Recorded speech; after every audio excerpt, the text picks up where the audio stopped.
Il était une fois, dans une petite ferme au cœur de la forêt, une maman chèvre qui vivait heureuse avec ses 7 petits chevreaux. Les 7 chevreaux étaient tous adorables, on aurait dit de petites peluches. La maman chèvre, comme toutes les mamans, aimait ses petits de tout son cœur. Elle les protégeait des animaux sauvages de la forêt. Un jour, avant de quitter la maison pour aller chercher de quoi manger dans les bois, elle fit venir ses petits chevreaux auprès d'elle. « Mes chers petits, je vais dans la forêt. N'ouvrez la porte à personne. Si le loup parvenait à entrer, il ne ferait de vous qu'une bouchée. Il est très rusé. Il est capable de prendre toutes sortes de déguisements pour vous tromper. Alors, comment est-ce qu'on va le reconnaître ? Le loup a une grosse voix. Moi, j'ai une voix douce.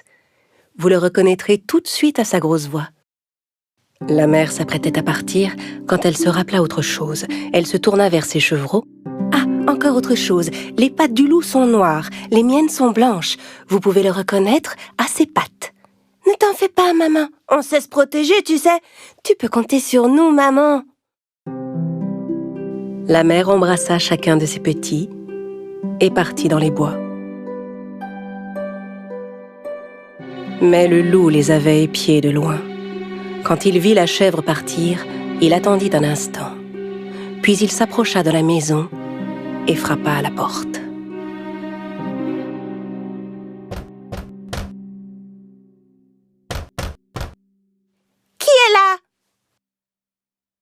Ouvrez la porte, mes petits. C'est votre maman, je vous rapporte de la bonne nourriture. Mais les chevreaux reconnurent immédiatement la grosse voix du loup. Sans ouvrir la porte, ils crièrent « Tu n'es pas notre mère! Sa voix est belle et douce, toi tu as une grosse voix. Tu es le loup, on le sait, on ne se laissera pas avoir! » Le loup était furieux de ne pas avoir réussi à duper les chevreaux. Il alla acheter un morceau de craie dans un magasin et le mangea. Avec la craie, sa voix paraissait plus douce. Il retourna à la maison des chèvres et frappa à la porte. Cette fois, le loup parla de sa plus douce voix. « Mes chers petits, ouvrez la porte, c'est moi, votre maman. Je rapporte de la forêt de la bonne nourriture pour vous tous. » En entendant la voix adoucie du loup, les petits chevreaux pensèrent qu'il s'agissait bien de leur mère cette fois-ci. Mais avant d'ouvrir la porte, l'un d'entre eux cria « Non, attendez, regardons d'abord ses pattes sous la porte. » Évidemment, quand les petits regardèrent sous la porte, ils virent les grosses pattes noires du loup. Ils s'écrièrent à nouveau sans ouvrir « On ne t'ouvrira pas la porte. Les pattes de notre mère ne sont pas noires comme les tiennes. Elles sont blanches. Tu es le méchant loup. » Encore plus en colère, le loup s'éloigna. Cette fois, il se rendit à la boulangerie. Le boulanger fut très surpris de voir le loup arriver chez lui. « Eh oui, je suis devenu végétarien. Désormais, je mange des pâtisseries. Vous auriez un peu de farine, s'il vous plaît ?» Le loup sortit de la boulangerie avec un sac de farine sous le bras.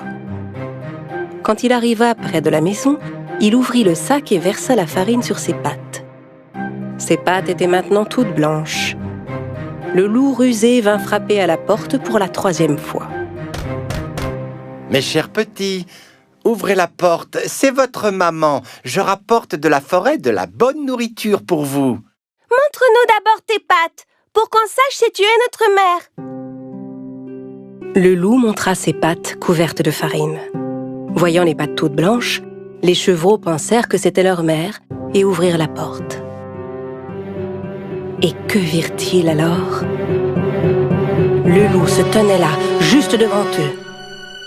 Les pauvres chevreaux ne savaient plus quoi faire. Ils se mirent à courir dans tous les sens en hurlant. « Ah, vous perdez votre temps. Je vais tous vous attraper. » Un petit chevreau se cacha sous la table. Le 2e se glissa dans un lit. Le 3e sauta dans le poêle. Le 4e se réfugia dans un placard. Le 5e s'enferma dans l'armoire. Le 6e se cacha derrière le rideau. Et le 7e trouva refuge dans la grande horloge du salon. Mais le loup était rapide et rusé. Et il les débusqua un à un de leurs cachettes. Inutile de courir, reste là. Je vous aurai tous, ça suffit. Ah! Ah! Ah! Le seul qu'il n'avait pas trouvé était celui caché dans l'horloge. Mais comme il était rassasié, il renonça à le chercher et s'en alla. Il y avait une grande clairière à quelques mètres de la maison. Le loup alla s'allonger sous un arbre pour y faire la sieste. Il se mit à ronfler.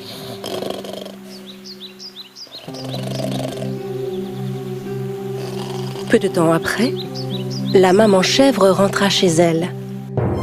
Dès qu'elle vit la porte ouverte, elle sut qu'il était arrivé quelque chose et se précipita vers la maison. Oh, mes chevreaux! Oh! En entrant dans la maison, elle fut prise d'un choc. Les tables et les chaises étaient renversées, les rideaux arrachés, les lits sans dessus-dessous, les draps et les oreillers traînaient par terre. La mère chercha ses petits chevreaux partout, mais n'en trouva aucun. Alors elle commença à les appeler un par un. Aucun ne répondait. Quand elle appela enfin le dernier nom, elle entendit répondre une toute petite voix. « Je suis là, dans l'horloge de grand-père !» La chèvre se précipita sur l'horloge de grand-père et délivra son petit. La maman serra son chevreau contre elle. Le petit lui raconta toute l'histoire en pleurant. Le loup est venu déguisé, on a cru que c'était toi, alors on a ouvert la porte. Le loup a dévoré tous mes frères et sœurs.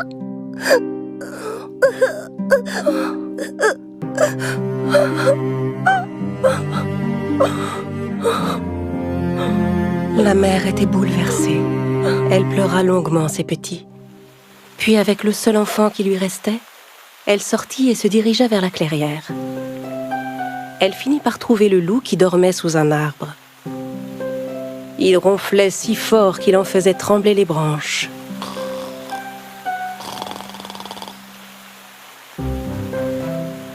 La chèvre observa le loup un instant. Elle remarqua que quelque chose bougeait à l'intérieur de son ventre.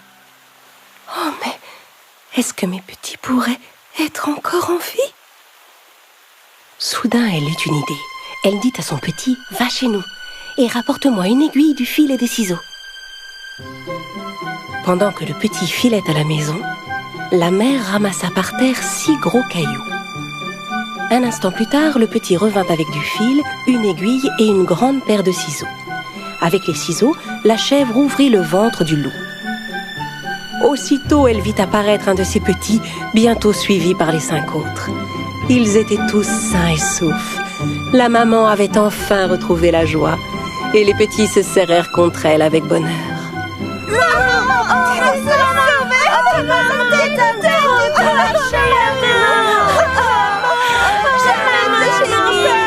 Ils étaient tous fous de joie. Mes petits chevreaux, vous êtes là. La chèvre déposa délicatement les cailloux qu'elle avait ramassés dans le ventre du loup. Puis elle recousit le ventre avec le fil et l'aiguille. Le loup dormait si profondément qu'il ne sentit rien. Il ne bougeait même pas. La maman et ses petits s'enfuirent rapidement. Quand il se réveilla, le loup se leva. Il avait mal au ventre. Il se dit qu'il avait dû manger trop de petits chevreaux. Et comme son ventre était plein de pierres, il avait très soif. Il alla à la rivière pour boire de l'eau. Mais tandis qu'il marchait, les cailloux se heurtaient les uns contre les autres. J'ai le ventre tellement plein et lourd. C'est comme si les chevreaux étaient tous devenus des pierres. Il voulut se baisser pour boire à la rivière. Mais les pierres étaient tellement lourdes qu'il perdit l'équilibre et tomba dans l'eau. Oh, oh, à l'aide! Vite, quelqu'un! Au secours, je me noie! Venez m'aider! Oh! Il avait beau appeler à l'aide, personne ne vint le secourir. Ne pouvant supporter le poids de ses cailloux, il finit par s'enfoncer dans les profondeurs de l'eau. Alertés par les cris, la chèvre et ses petits accoururent à la rivière. Oui, le loup est mort! Le loup est mort! Youpi! Bien rappelé, méchant loup! Main dans la main, ils se mirent à sauter et à danser tous ensemble. À partir de ce jour, la chèvre et ses petits vécurent heureux et en paix, dans leur petite maison au cœur de la forêt.